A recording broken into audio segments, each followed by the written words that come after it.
And action.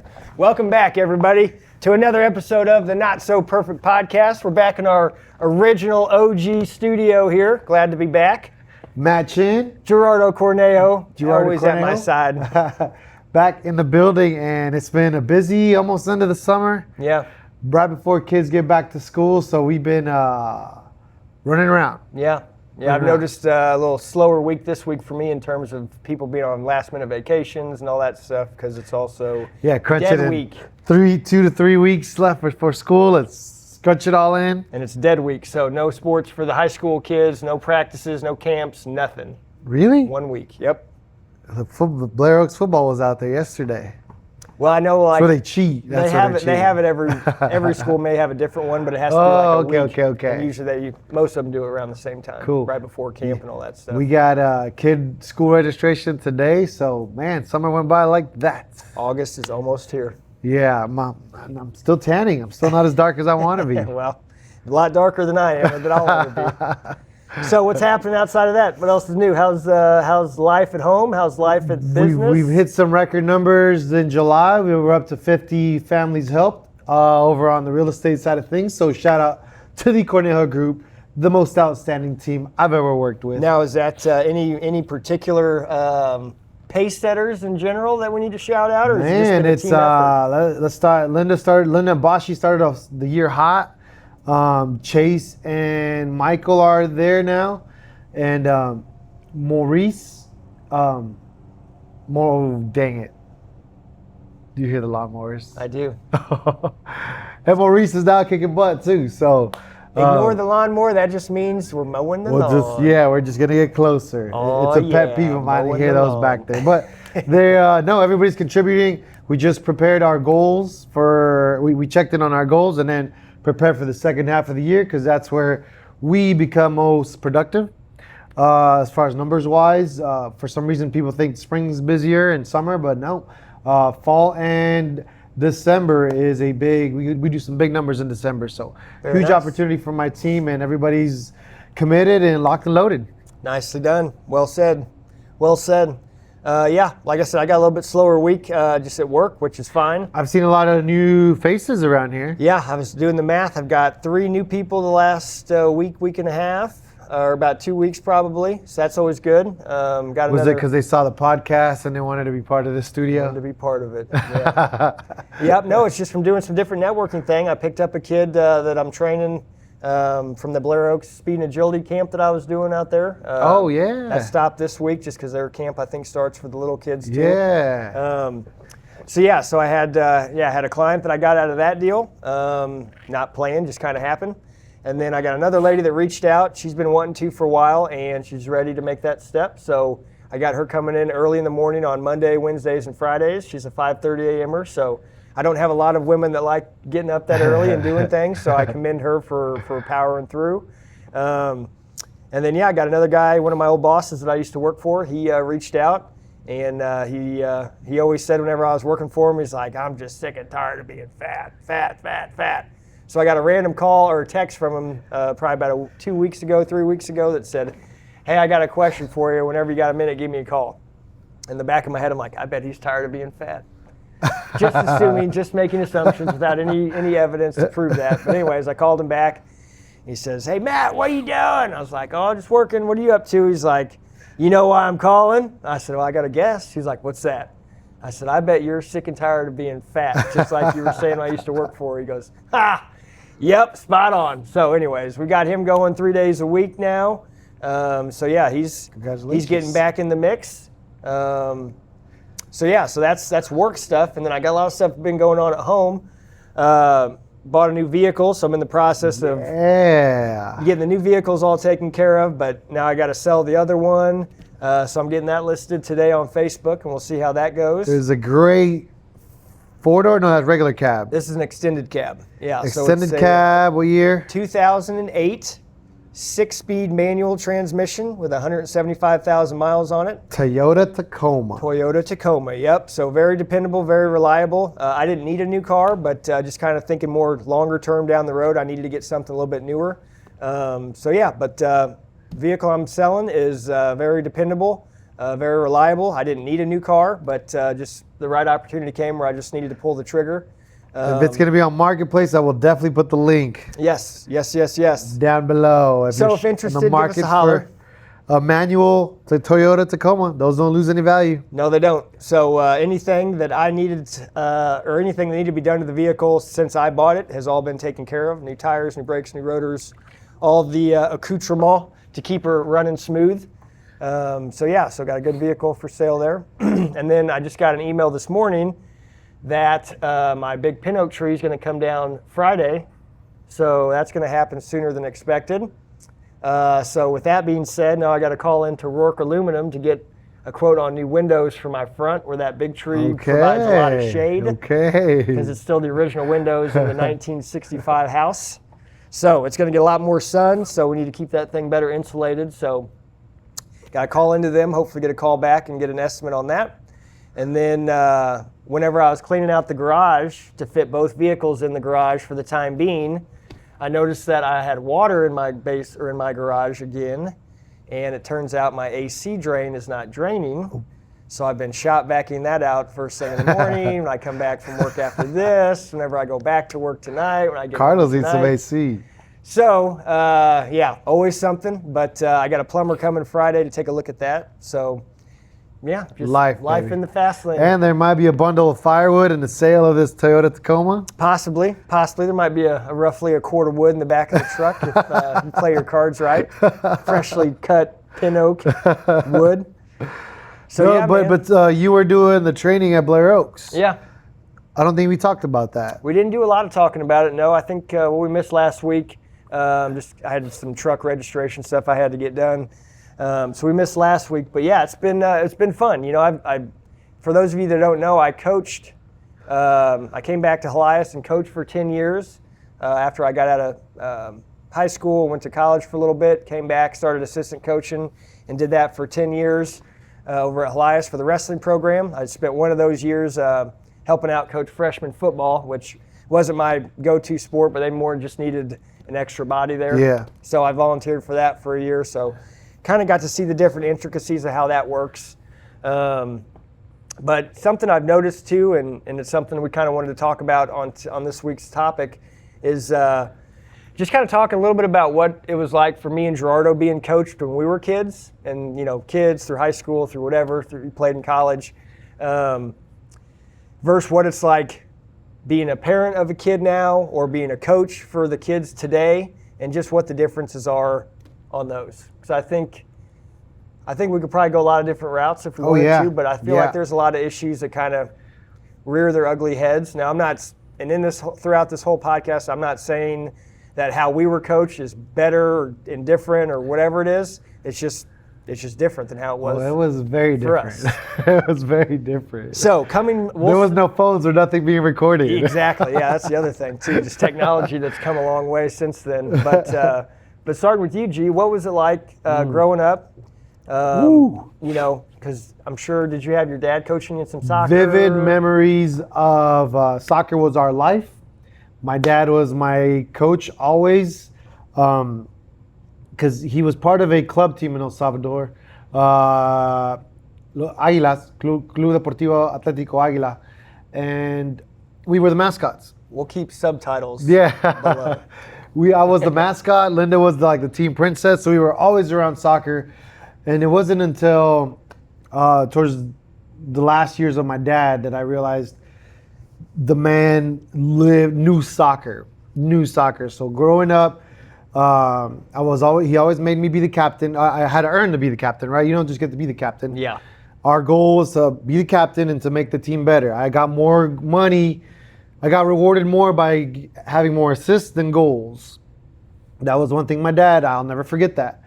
And but the pressure was on me. Yeah.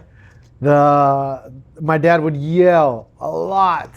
And I mean, if he was in a stadium, it would have echoed. But everybody could hear it, but he just was so passionate. Mm-hmm. We were consistent. We always had practices. There was a lot of reps, even in soccer. But it was always very organized. Always the point was to win a championship. Mm-hmm. We always did. We'd go undefeated. We traveled. We had tournaments in Las Vegas, in Camarillo, like wine country, California. those were fun years. But the passion was there. So now when my kids decided to play soccer, I told Stacy, I was like, I'm not coaching them. I'm not coaching them. I'm not coaching. There's trauma there. I don't want to yell at them. I just don't want to do it. I just want to let them have the experience of playing. But I did coach Irie. I kind of coached Jacob a little bit. I've stayed away from Marley's coaching. I mean, she's 4-year-old playing soccer. There's really no... There's just like, just try to stay on the field. There's not a lot of strategy for coaching just stay on the field and just don't run out of this box. Yeah. And kick the ball. Well, the good news probably is that since your dad was such a professional soccer player, it probably just trickled down to you, so probably real easy to make that captain status and keep everybody happy. So now I can see the differences of like really coming in, not the current coaches, well, the leagues my kids are playing in, they're volunteers. You know, so it's tough because they're just volunteers. They really never played a sport. They barely have any time to take their kids to play, so they still volunteer to do the sports, to coach. So we're very thankful for that. But you're seeing at that level there is no coaching. You know, it's just babysitting, kind of. But now that Jacob is playing baseball and football, of course I played football in college. But big shout out to the Show Me State winners, under 8 baseball for Blair Oaks. They just won first place. And the commitment from those coaches, there's a reason they went almost undefeated. I think they went undefeated, but they were winning games, home runs, and 19-4 or some crazy scores. They were very, very well coached kids. So I'm seeing that now, but are they tough? Yes. Do they have to train a lot throughout the week and commit to practices 2 hours, 2-3 times a week? Yes. To be a championship, that's what it takes. So at least Jacob is seeing this structure now, right? In a different sport, and what it takes to win in baseball. I mean, I wish I would have played baseball. Not that it's easier, but it's not as, I don't want to say that. It's not as hard as football or as much running as soccer, but it is intense in its own way. Yeah. And I couldn't coach that. Yeah. I cannot coach that. You could say the same thing about golf. Like, for someone that doesn't play golf, that just watches, like, can't be that hard, right? They just hit a ball. Anyone that's played golf knows it is not easy. And then you play with like a high-level golfer, scratch golfer, and you're like, what's the point? Yeah. He started when he was 5. What's the point of me being here? At least that's my attitude towards golf. Yeah. Yeah, but no, I mean, and that's the thing. It doesn't matter what sport we're talking about here. Like, I know what I leaned into, what I was good at, which is coming more from a wrestling standpoint. But the one thing I did like about wrestling, just in general, and there's some other individual sports like that, where wrestling is a team sport, but majority of it is individual, you know? So there's no finger pointing, there's no, you know, well, he didn't block for me, or he didn't catch the ball when he should have, or whatever it was. So I leaned into that because I didn't want to be, I was okay with all that falling on me. You know, if I messed up, if I made a mistake, whatever it was. So for me, that was, you know, that's why I gravitated more towards wrestling. Also knew from a very young age I wasn't going to be tall, so I just didn't even attempt basketball because, like I said, I was the shortest person in my grade until 3rd grade, and then I was the shortest boy in my grade until 6th. So, and not by like a little bit, like big difference between all that. So anyways, I never played organized basketball. To this day, I can say I've never been in a Y League. I've never played for my grade school. I have no experience in basketball outside of just playing some pickup ball with buddies. Yeah. But the thing about wrestling that I liked was, you know, it's not that, it is a team sport, but in a different way. So a lot of that falls on the individual wrestler to manage your weight, manage your diet, manage your workouts, manage your weight. You know, it's a lot of requirements and expectations of somebody, and depending on when you start, I started in 3rd grade. You know, having that kind of discipline about a diet and working out and making sure you're at weight and not overweight for your weigh-ins and stuff like that, it's something that really, it forces you to mature a lot quicker just because you have to be disciplined in areas where everyone else you're hanging out with that doesn't wrestle doesn't understand or have that requirement for whatever they're playing, basketball, football, baseball, whatever it is. So there is an added level of difficulty with that. Now, a lot of that has changed since I was in high school, mainly the part where, like back whenever I was in high school, like it was the Wild Wild West. We didn't, like if you made the weight, Yeah. You made the weight. Like, they didn't care how you did it, but like, you know, hey, we're not looking, do what you got to do. So, you know, it was one of those things where, like, just going through all that, it's just a very disciplined sport. You can't be lazy in wrestling and be successful. Or if you are, you've got a God-given talent that I've never seen before. So it's one of those sports that you just have to be dedicated and 100% dedicated to what you're doing. You're not. And that other person's really trying to kill you. If they can't hit you, they're just trying to submit you, right? Well, and it was. Well, that's you know, getting more intense. to the weight stuff. Like, whenever I was in school, there was no oversight on how you lost weight, how much weight you lost, like kids dying type of thing. Like, there were a couple kids in college that, whenever I was in high school, that died from cutting weight in wrestling at the collegiate level, where they were not saying they were doing anything smart. They were in the hot tub with plastics on, like, you know, not saying that I didn't do that, because I've done stupid stuff like that before, but we didn't know any better. We're trying to figure it out on our own. You told the coach you were going to make the weight. You never went back and told him, hey, I need to renege on my agreement that we made. Like, that's just not how I was raised. That's not how my family brought us up. So if you give your coach your word that you're going to make weight, then you make weight. Yeah. Nowadays, they've got, whenever I came back and started coaching, they implemented in hydration testing at the beginning of the year, and then also a body fat test. So, you have to be hydrated when you take this test. So if you're not, you'll have to go drink a bunch of water, do all that stuff, get hydrated, come back, take the test again. If you pass hydration test, then we do the body fat test, where it just shows what your body fat is before season starts. And then based off of that, then you step on the scale for your scale weight. And then they take all three of those things in, and whenever they calculate everything, you can only lose 1.5% of your body weight per week. So if, say, I'm 150 pounds and I want to make 135 pounds, even if I could make the weight tomorrow, I'm not certified to wrestle at 135 until August 15th or whatever the date is. So, because that's very dangerous. 15 pounds overnight. That's not a bad story. That's actually remotely doable. Okay. So that just goes to show you, like, if you're not familiar with weight cutting, there's a whole science to it and a lot of bad ways to go about that science. But like, my worst example was after sophomore year of football. Coach asked me in the middle of football season or the beginning of football season where I was planning on wrestling.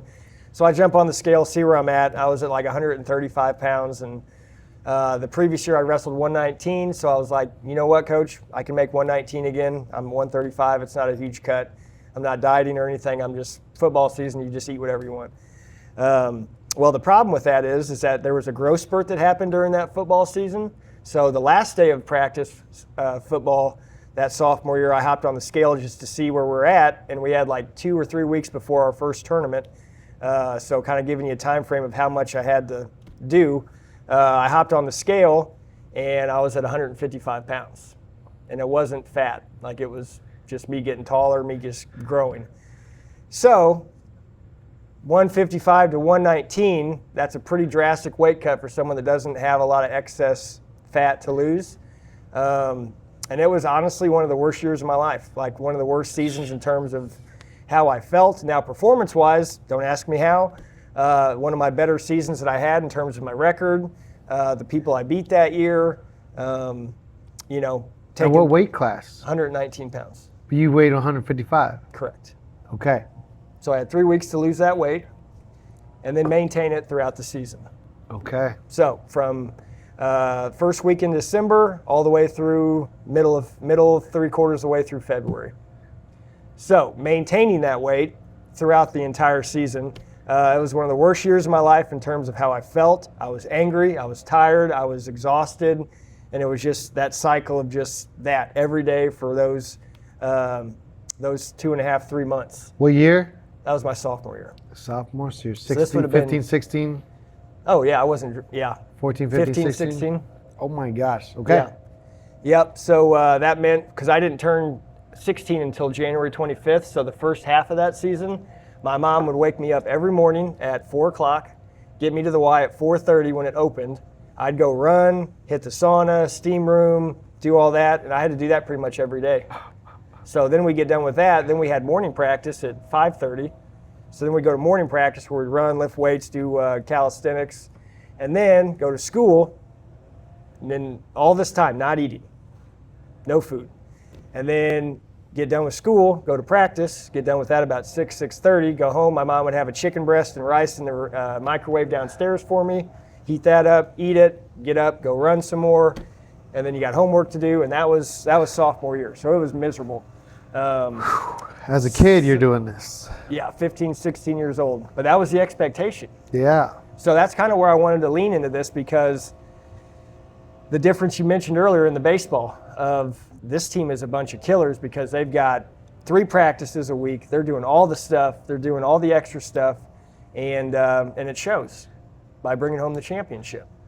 So everybody that's on that team already knows what the expectation is. So at Helias, we had a very strong and rich wrestling tradition. They'd won 11 state titles under Coach Jeffrey's tenure. And Coach Jeffries was on the verge whenever I got in there to be the most winningest high school coach in high school history in the United States. So again, we had a tradition of expectation and what, so everybody that's in there that's older than you, they already know the system, they already know the routine.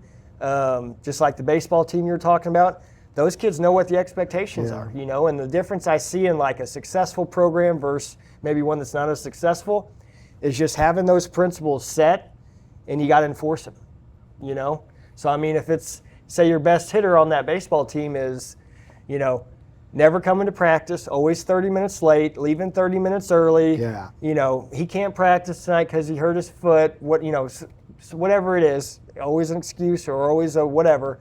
But there's no special treatment, Everybody is subject to the same punishment, whether you're good, whether you're new, whether you've been here for a while, and that's the biggest difference I see in just successful programs versus mediocre and below programs. Is just kind of letting the inmates run the asylum, or letting the parents dictate how the coaches practice or how they run their practice or whatever it might be. Yeah. So, with that being said, it's just the wrestling thing was one of those where if you told Coach Jeffries that you're going to make 119, you didn't go back and renege on that agreement.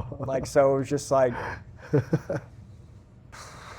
And last thing I'll say on this bit, then we'll jump into you.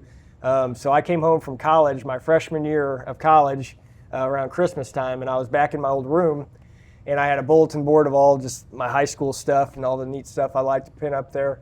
And I saw this button, like those little pins you can put on.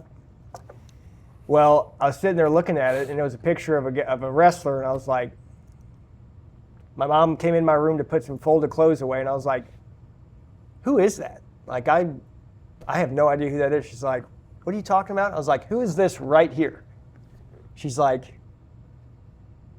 that's you, your sophomore year. I'm like, oh, like I looked, you could see my teeth, you could see every cheek, you could see, I didn't recognize myself. That's how much weight I lost throughout that season. Whoa. Again, not saying that was healthy, that was smart. Pretty sure that's why I haven't gained any height or weight since that time. Because, I was going through a growth spurt, and I was starving myself through that growth spurt. So, again, I'm so happy they have these fail-safes in place now with the hydration testing, the body fat testing, the scale weight.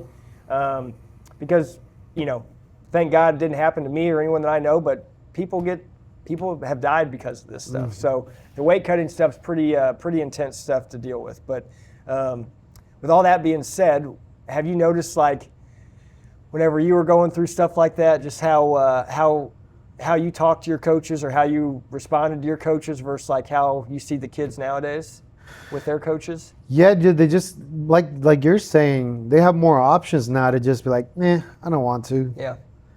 I gotta lose weight. Yeah. Or I could just chat with my buddies and play video games.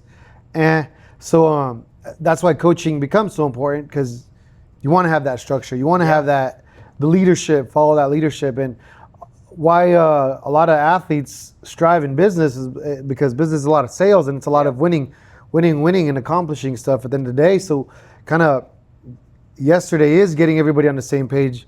Yesterday is telling the team, here's our principles. They're still the same. Here's our mission. It's still the same. Help people. And why are we different? we respect our clients, ourselves, and our community. Kind of the same thing we would follow as a team or as sports players. And you're talking about facilities and training. Something that reminded me. I played at a junior college, Cerritos College. We were ranked number 2 in the country for junior colleges. So Coach Mazzota, strict. And winning football coaches, like, you don't mess with them. Proof's in the pudding. Yes. So winning number 2 in the country, junior college. So Pac-12, they're always there picking out future NFL players, which I thought I was going to be one of them. That was my goal. And then I come to a Division II school, university that is not known for their winning record. And just it changes all the mindset, just in facilities. And you're seeing now, like, dudes are, $80 million Alabama facility, $100 million Michigan football facility, whatever it is. So I come to Lincoln University, and then the gym, our workout gym, was in the bunker of the ROTC building, the old shooting range. And it's just random weights spread out, and it's just like, okay, this is different, whatever. I'm in college, this is what it is in college. I didn't know any better in Division II. And then it's like summertime, so super hot out there, and then the hose is stuck on the PVC pipe. Everybody just goes up there, but it's just like moldy and like moss coming out of all the holes. And I was just like, should we be drinking this? Whatever. It's too hot to not drink it anyways. Right. Humidity in the summer with football pads on. So that I love where the coaching level is at now because of facilities. What's important, we hydrate our kids. You get your electrolytes. Like Jacob, Stacy was pumping up with electrolytes for the tournament this weekend, so he could function at his highest potential. Yeah. And all that stuff. And even I coach Jacob. I try to coach Jacob at home when he's comfortable, when there's no pressure on. So the repetitions are just built in. He doesn't know it. Right. I don't think he'll watch the podcast, but like, just training, just what you do with your dad. Yeah. Those memories and just putting in good habits, instilling good habits in him. And that's still coaching. That's just not being the coach. Yes. You know what I mean? Yeah. Because I always tell, I don't want to get in the way of the coaches. Yeah. I can't tell you how to hit a baseball when we're pitching your baseball coach and he's just hitting bombs. Right. I have nothing to do with that. Yeah. So I stay in my lane. I know my boundaries. But it's still so important for him to get the actual real coaching, because if we can at least just put some good habits in him, so when he does go get coached, it's just tweaking it and improving it, right, and all that. And really noticing how now we go into basketball. Basketball season, our team's not that great. We're losing, getting our butts kicked. We don't practice as much during the week. But then it's also seeing, again, the coaching is different. Instead of, so these are 7, 8, 9-year-old kids, almost turning 10. They should just be learning the basics. Yeah. Just motions and basics and dribble with this one, dribble with that. Not so intense, we got to win. And let's run plays. Like, they could barely do 3 chores in a row. Right. Alone plays, with 5 other kids or 4 other kids, whatever, in basketball. So I think seeing coaching now, it's being taken very seriously at a young age. Yeah. And hearing the parents, I think we were talking about that. Rod put that article out on what was it? Parents Facebook on just about how many good coaches we're losing today due to the parents. How many good coaches we're losing today because of the parents that know it all, played in high school, didn't get to continue, but love the game. You see it all the time. And I've turned into one of those non-screaming parents because I'm just like, he's so young. I'm just letting him out there. If there's something I can help him out with, I'll tell him in private. Yeah. Or we'll work on it when we get home tonight. We'll work on it later. Whatever. Yeah. Whether you win or lose, it's okay, buddy. You're just learning skills right now. Yeah. Like, everybody on the team hit a home run over the weekend except for him. He hit the fence though, and I was like, dude, these dudes been training together for 2-3 years. You hit the fence. Yeah, you're right there. You're training with the right kids. You're like, right there. You're learning from these kids what to do, which is great. But again, no pressure put on them. Yeah. And no pressure on them having to play football with pads on. We were just discussing that this morning. I don't think I don't want him to do football with pads yet. There's no reason to do that. But the community I live in, it's football-based community. You got to start them young and varsity blues type stuff. Yeah. Yeah. It really does feel like that. But back to Rod's article, how do we tell parents we can't tell parents to like, stay back, mind your own business. If you really want to yell and fight with the refs, you come coach and volunteer. Yeah. You put in the time. It's not fair for the coaches putting in the time for parents to just show up and start then dictating the what's game. happening. Yeah. Yeah. Yeah. No, I think I don't know. I got a couple ideas on ways to handle this, and first off, just all the coaches out there. I've been one. I've been there, and I know exactly what it's like. And yeah, like whenever I did get out of wrestling, in terms of the coaching aspect, like I never thought I would have said it, but the parents were the main reason why I wanted to get out. It's with wrestling. That's what I loved about it was you lost 5-2, you lost 3-6 or 6-3. Whatever it is, like there's a clear-cut, definitive way of like knowing who won and who didn't. Where like basketball, you got tryouts, you got people trying out for different positions, or maybe you got 4 guys trying out for point guard. Like you can't just put that pen to paper. Like you can't pin them against each other and say, well, you won 6-3, so you're the starter. You know what I mean? So it's more subjective as opposed to like, nope, 6-3, you lost, you won, you're the starter. You know what I mean? So, that's one thing where with wrestling, I just didn't think it would ever come to that. Because I see it in basketball, and, I experienced it a little bit in football with, how the politics work and all that stuff. Oh, yeah. And, through my experience, that was a real thing. We had a couple different instances where, like, depending on what your last name was, you could get special treatment, or you wouldn't get in trouble where everybody else did that didn't have the last name. And as much as I hate to say it and say we need to get rid of that and crack down on it, this and that, like that's just how the world works, And I hate to say that it starts at the high school level, but it starts even lower than that in the grade school levels, And it just is what it is. But my solution or my thought process in terms of like, well, what could be done to maybe help fix that, And I'm not talking about just one school. I'm talking about schools across the board, whether it be grade school, high school, whatever. If there's a coach that's going to, whether it's a volunteer position in grade school or whether it's a coaching position in high school where you're getting paid, I'll tell you this right now, if the pay is still the same as what it was whenever I was coaching, you're working for pennies on the dollar. So you're losing money by being an assistant coach, a head coach. Like you're not paying bills with that stuff. Maybe you could cover like your gas for the month. Yeah. Maybe. So the big thing that I think with that is, if this is a school function that the sport is through, the administration needs to have that coach's back. Now, if there's a reason why they shouldn't, if there's something that has been done, that's a different subject altogether. But let's say this coach is just here every day doing his stuff, trying to get his team better, trying to do this, trying to make the hard decisions. We got these 2 guys that are just neck and neck for this position.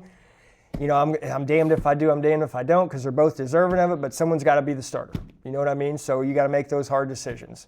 And if the first thing that happens when little Billy isn't named the starter and Joey is, well, Billy's parents go or call the school and start raising hell because their kid's not starting. Instead of the administration taking the parent's side, the administration should stand up in the decision that they made to hire said coach, because that's who hired the coach? Yeah. These people that are getting these phone calls. So if you're not going to have the coach's back, what kind of support does that give your coach moving forward with anything? And so it puts the coaches already behind the 8 ball from the start, because you're damned if you do, you're damned if you don't, and you're not going to get any support from the people that hired you. So that's one idea that I have. And that's just at a minimal high school level.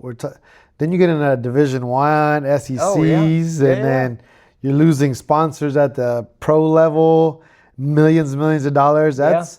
It's taken a lot of the fun out of it. It's hard having.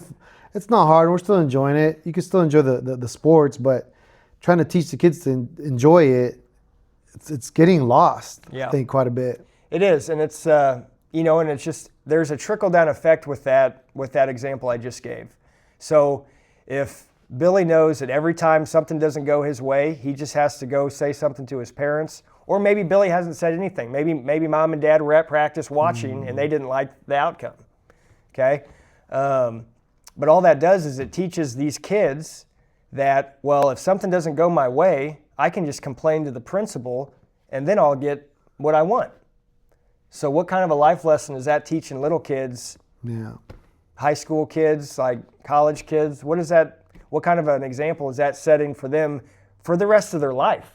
Because whenever they're that young and in grade school and high school, like that's where they're absorbing most of the information they're ever going to have, in terms of sounds like Billy needs to step how his they game work, up.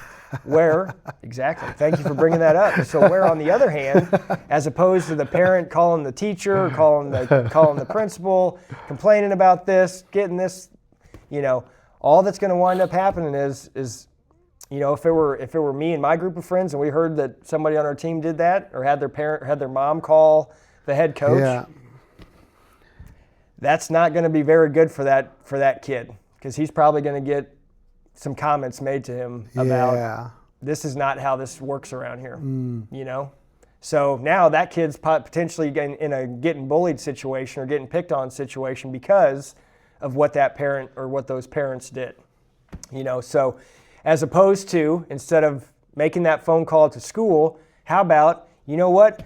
It looks like your crossover, whatever a basketball term is, whatever your pick and roll looks like. How about when we get home tonight, we practice that in the driveway, just me and you. You know what I mean? So as opposed to like fixing the problem or getting better at the problem that you're not very good at, you're just taking that all away and teaching them just to complain about stuff and be, upset when you don't get what you want, as opposed to looking at it as, look, this is an opportunity to get better. Not all of it. No one here is perfect, right? That's the name of this podcast. We're not so perfect, but guess what? You can get more practice, and get better and better and better. And granted, you're not going to be perfect, but in the search for perfection, you can reach excellence. That's a pretty good trade-off, but it's not easy. It usually requires extra work, extra time, extra whatever it is, extra reps to get to that point. I think that's a great example too. Let me show you. Yeah. Let me show you. Let's run a couple reps. Let me show you what you're doing wrong. That conversation reminds me of Jacob this past week. He had a basketball game and he didn't get to finish the game, and it wasn't his best game because he's usually scoring points, and he was just frustrated, but he doesn't quit, which is the one thing we work on. Don't quit. But on the ride home, he was like, I didn't get to finish the game, and this kid didn't catch the ball, and he messed up on the pass, and da-da-da-da. So I turned around, I'm like, oh, this is a great example for a lesson. Like, you want to call out everybody else's mistakes? You want to know why you didn't finish the game? And I just told him. It's like you were shooting without looking. Like, you made 10 times more mistakes as they did. Maybe that's why he sat you for the end of the game. Maybe you didn't deserve to finish the game. But what are you going to do next? So like, we at least had that conversation. Yeah. You're not going to blame the rest of the team for your frustrated performance. Yeah. So it's hard on him, and he's just like, but I wanted to finish the game. And I was like, well, you don't always get to finish the game. Yeah. You don't always get to win every game. Yeah. Again, just being present for them and letting him know, it's like, you don't dictate, your parents don't dictate. Show up with the best version of yourself, try your best. Yeah. Get better at least every game. But even Stacy was just like, I'm staying out of this conversation. Yeah, well, and again, those are the hard conversations that you as parents have to have with them. You can't just tell them that everything is sunshine and roses, and it is those other 5 players' fault for not getting you the ball fast enough, for not catching the pass that you were errantly throwing over your head, not looking like. Those are the conversations that have to be had, because otherwise your kid's going to go through life thinking everyone else is to blame except for themselves. And being able to call yourself out, like that has been one of the biggest building blocks for me in terms of turning in from what I was, 5, 6, 7, 8, 9, 10 years ago to who I am today. Yeah. It's being able to take that long, hard look in the mirror and saying, yeah, I'm messed up. I gotta tighten up in this area of my life, this area of my life, this area of my life, that area of my life. And it's not an easy conversation to have, because you have to admit to yourself that you're not perfect, that you've got deficiencies that need to be fixed. But guess what? We all got them. Every single person that wakes up in the morning and looks in the mirror, they all have imperfections, you know, and that's okay. But that gives you an opportunity to get better at those imperfections. And like I say all the time, like if I can get 1% better today and I can do that all year long, I'm 365% better. Now, does that happen every day? No, it doesn't. But I wake up every day with the intention of making it better than I was yesterday. So we'll have those days where you go 10% backwards. Yeah, and guess what? Thank God you've been 1% better the last 30 days, because now you're only down 15. You're up 15%. You know, so.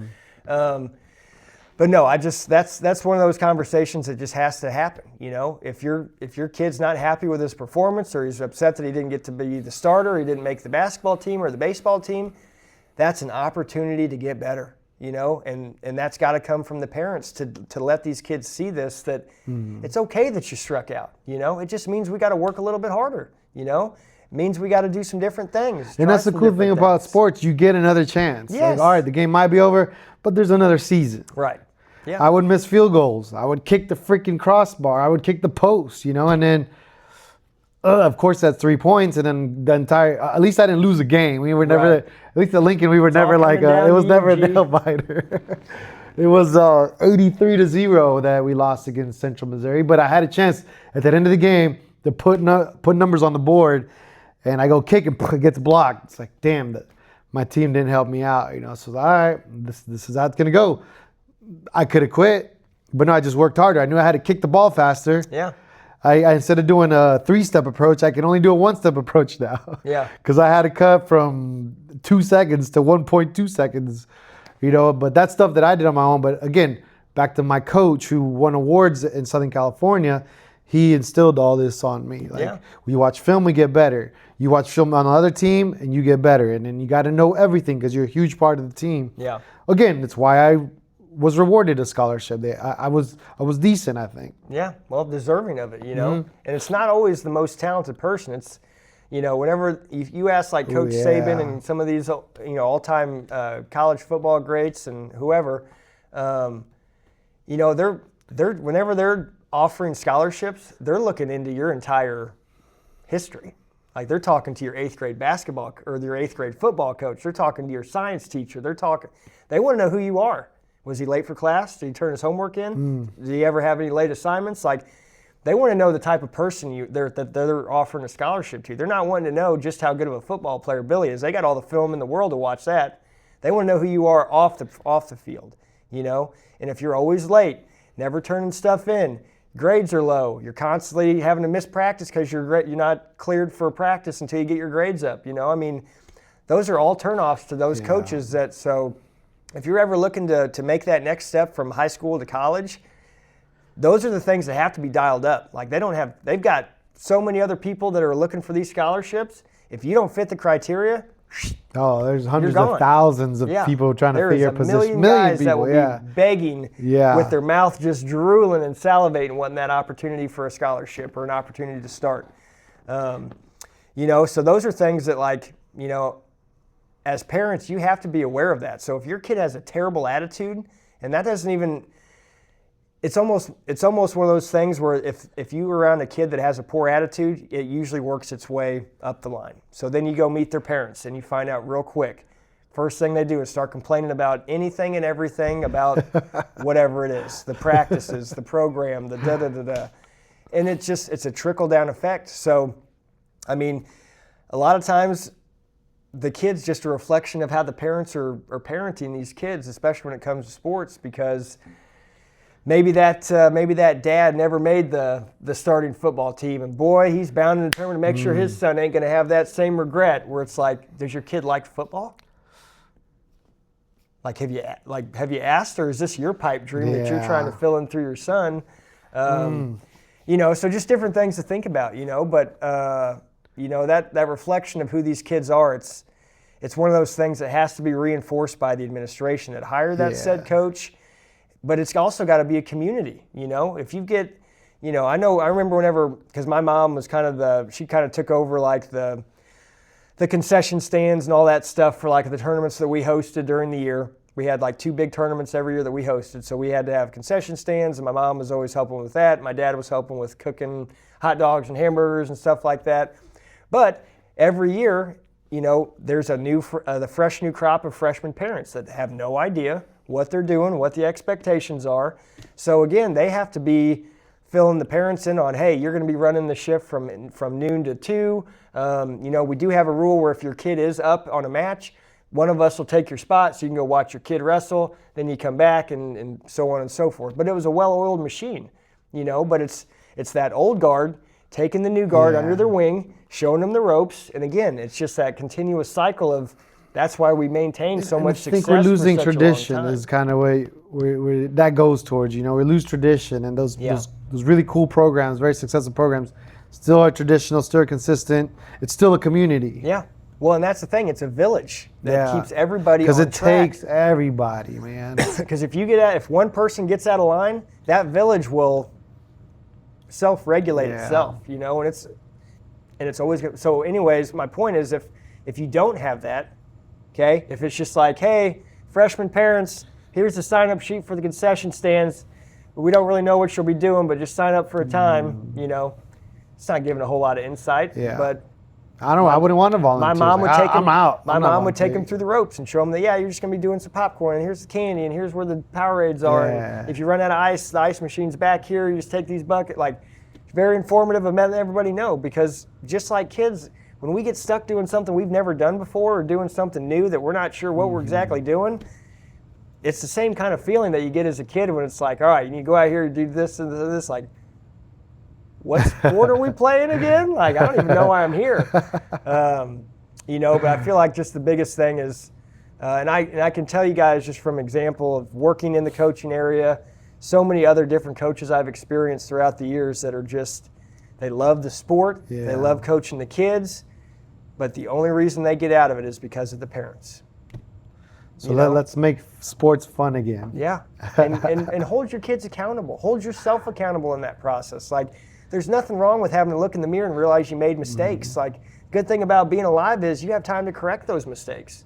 But it starts today, it starts now, it starts at that next practice, it starts at that next bad practice where it's like, hey, how about instead of just complaining the whole way home, how about when you get home we go throw the ball around a little bit in the backyard? Yeah, but that sounds like Kobe, like he'd miss one free throw, he'd go shoot 100 more. Yeah.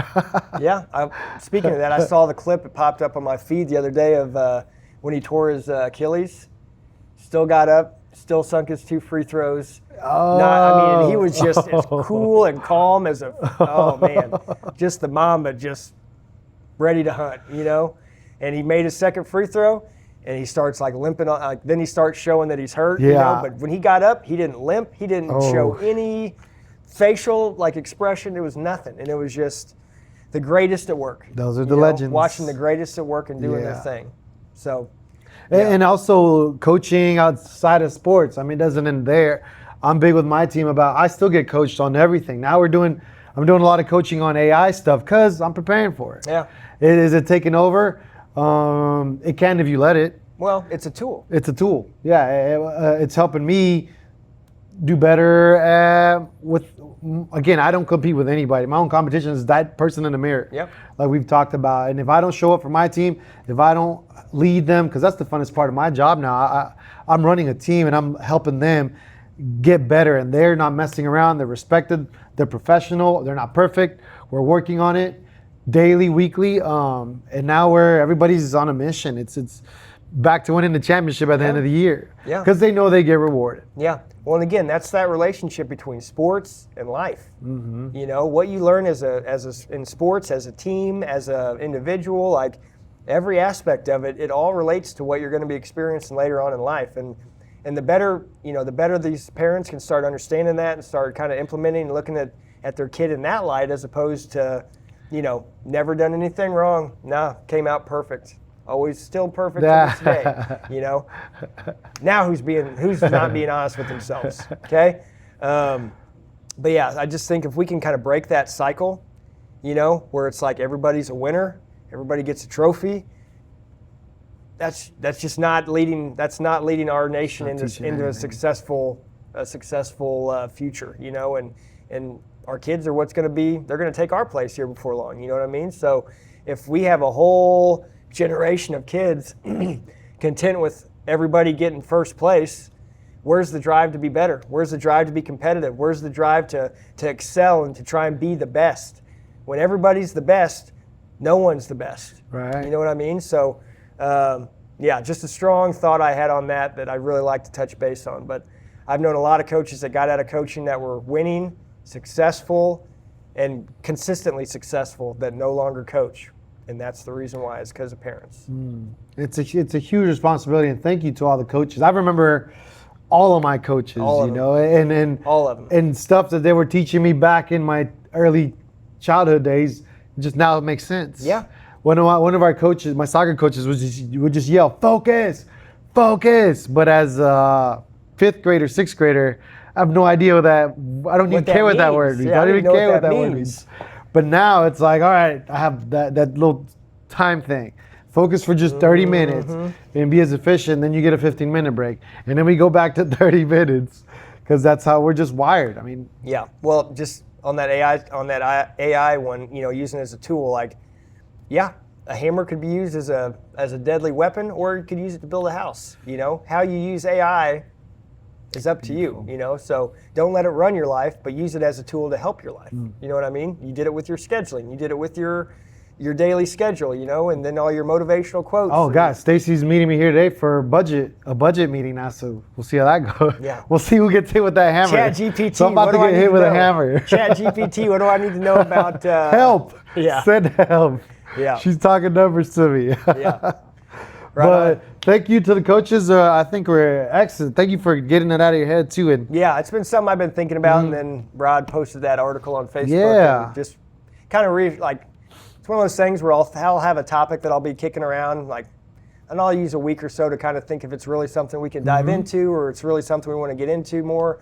And then a week later, I saw Rod's post. I'm like, well, there's a sign. This is divine intervention here that we need to bring it up and talk sports about are so incredible for the body, moving the body. The kids got to move the body. Your healthy kids that play sports, that means they're active. That means they're off the couch. It means they're off the tablets, the phones, the gaming systems, all that stuff. And it's different from how we used to do it, because when we were that age, there wasn't that stuff available. There was a Nintendo, that worked half the time. So I mean, when you're bored, you were outside playing, you're outside kicking a soccer ball or throwing a football, riding a bike, throwing the baseball at the tree in the backyard, trying to hit the same spot over and over again, riding bikes till dinner time or till it was dark out. That's just what we did, So, yeah. Parents try to connect with the coaches. They are volunteering. Be allies. Yeah, be allies to your coach, because guess what? They've already got way more than they're already dealing with and what they lead on to believe. So be an ally, don't be an enemy, and everybody will do better in the long run. Don't get in fight with the other team's parents as much as you want to. There's no guarantees. There's no guarantees in wrestling. If you haven't seen two wrestling moms get in each other's face, it is wild. Wild. I've never seen that one. It's well, you got to think your kid's in there getting put in, compromising positions, potentially injury-ridden positions. Mama bears come out. Mama bears protecting that cub. Yeah. So to the Mama Bears, thank you for protecting us. Yes. Thank you for watching the Not So Perfect podcast. Until next week. Adios. Peace. Thank you.